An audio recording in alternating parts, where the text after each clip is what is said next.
Okay, I'm 200 yards out, so for lots of players this is kind of at the peak of their fairway shot.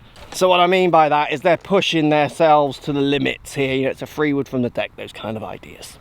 So what I say to my students in this situation, I say it to my daughter as well, is when you push the loft down to its limit, good chance you're going to cut a bit more off and out to the right. Now I know some of you might hook these, so if that's you, this doesn't apply. Off you go and watch another one. This is for people who, when they get to push their limits, they tend to always miss it. Well, let's say one way, generally definitely more to the right. So what I say to my eldest and what I say to my students is, on this situation, whatever swing fork you're using to try and make that not happen, do it to the most. So don't do it the same that you've been doing it all day, do it more. It's very romantic to think that you have a lesson and you get a swing fork, whatever it is, wrist angles, trying to get on your planes, whatever that means, and different follow throughs, all the different tricks and tips that you can get. And whatever's working for you to help you lose it less to the right, it's all good, I don't care what it is.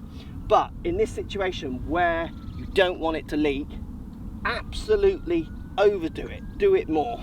Be dynamic on the golf course. Don't be so robotronic. React to the situation. The situation definitely is a little bit more cutty on this situation.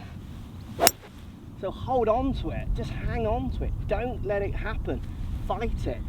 Having the same swing fork for every club, for every shot. You have to be very lucky for that to work, because my driver I'm hitting 4 up. My pitching wedge I'm hitting 6 down. They're not the same swings.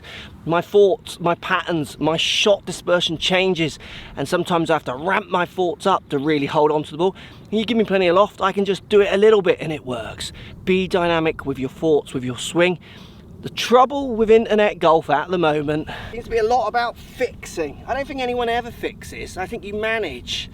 And it's never linear. It's really up and down and left and right and all over the place. And I think the quicker students and amateurs get that, the more willing they are to really diversify feelings and make things work, really battle out a score, just relying on your one swing fix with every club. Well, you'd be very lucky if that's the exact movement that fixes every club. It's going to have to be bigger and it's going to have to be less, depending on what the feeling is. So let's say it's wrist angles trying to flatten my wrist when it's going to go off to the right, or I've got a pattern going off to the right with a longer club, less loft. I'm just going to ramp my wrist as hard as I can until it starts missing left. Then I can choose to aim right or calm it down. I'm going to be dynamic.